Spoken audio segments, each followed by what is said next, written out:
Amigos, ¿qué les pareció?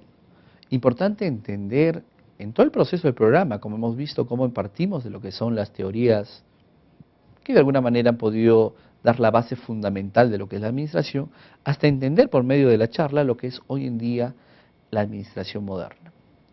Hay unas cosas importantes que debemos de destacar. Creo yo, salvo mejor opinión, que uno de los factores importantes en la administración es la planificación. Muchos de los administradores fallamos en lo que es la planificación. Y no fallamos quizás porque no lo entendemos o no lo queremos hacer, sino fallamos porque la subestimamos. ¿A qué me refiero con eso? Hoy en día, y pasa también en la ciudad de Huaraz, hablar de planificación quizás nos pasa por la cabeza que es un concepto teórico, lo cual no es así. ¿Qué se entiende por planificar? Se entiende por prever, se entiende por pensar a futuro, se entiende por pensar qué voy a hacer mañana, pasado, bajo este contexto que está pasando. Se dice que una planificación estratégica aproximadamente es unos 5 a 6 años. Eso también tiene su razón de ser, se los voy a explicar ahora. Países como Chile, la planificación estratégica está aproximadamente a 10 años, a 15 años. En el Perú, la práctica nos demuestra que una planificación estratégica solamente debe ir entre 5 años, que es el promedio, porque cada 5 años viene el proceso de cambio de gobierno. Así es. Países como el nuestro, cada cambio de gobierno, y usted se dará cuenta, nos genera muchas políticas diferentes unas con respecto a las otras. ¿Eso por qué se da?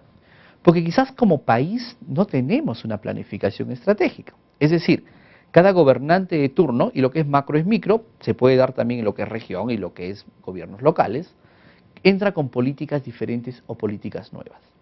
¿Quiénes son los afectados? Nosotros los empresarios. Así es, porque nos pueden ir cambiando políticas a medida que van creando procesos o van entrando partidos diferentes al gobierno de turno. Países como Chile, por ejemplo, el país propiamente dicho tiene un plan estratégico. ¿Qué cosa quiere decir? Independiente al gobierno que entre, el país sigue su camino. Entonces, a nosotros como empresarios, ¿eso qué cosa nos permitiría? Tener una visión a más largo plazo, planificar a más largo plazo. Hoy en día, decisiones, y no quiero entrar a política con esto, pero decisiones como por ejemplo incrementos de sueldos mínimos repercuten mucho en los empresarios, sobre todo los de la mediana y pequeña empresa. Y en la mayor cantidad de veces lo único que generan son informalidades. ¿Por qué? Porque las decisiones se dan a muy corto plazo. Si uno, por ejemplo, tuviese la oportunidad de saber de acá a 2, 3 o 4 años, o qué sé yo, va a subir el sueldo mínimo, ¿uno qué hace? Planifica. ¿Uno qué hace? Se anticipa. El problema radica cuando nosotros no planificamos y se nos vienen muchos factores, ¿no es cierto?, sean internos o externos, como lo que estamos poniendo el ejemplo, y nos encontramos en el camino. Entonces, amigos administradores, yo creo que la planificación es un factor muy importante para administrar nuestras empresas. Hablar de plan estratégico, 5 años. Hablar de planes tácticos, que son a corto plazo, de 1 año. Plan de marketing, el plan de administración, el plan de recursos humanos, el plan de logística. La unión de todos estos planes se le conoce como el business plan. ¿Qué cosa es el business plan? Es la unión de planes tácticos, ¿no es cierto?, que van a la gerencia general y que están encaminados o que llevan a la gerencia general para que se pueda tomar decisiones, ¿no? Siempre basados en un plan estratégico. Planificación, amigo estudiante, es algo que yo les sugiero que comiencen a ver, a investigar, analizar sobre todo, ¿no? Hoy en día los profesionales estamos en un mercado tan competitivo que no basta tener los conceptos teóricos, debemos de comenzar a tener conceptos mucho más prácticos y analizar casuísticas que se están dando en diferentes empresas, ¿no? El tema de la innovación. La innovación es otro factor muy importante que estamos descuidando. ¿Y por qué descuidamos, no? Porque quizás nos encanta estar muy cómodos en lo nuestro.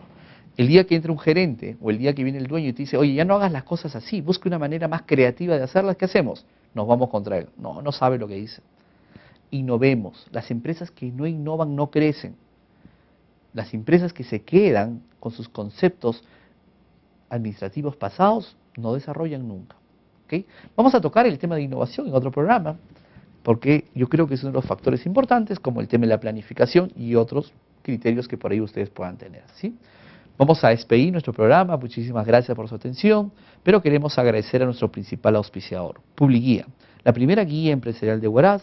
Son 15.000 ejemplares que se distribuyen en Huaraz, en todo el callejón de Huaylas y en la parte empresarial de Chimbote. Muchísimas gracias por su atención. Será hasta nuestro próximo programa.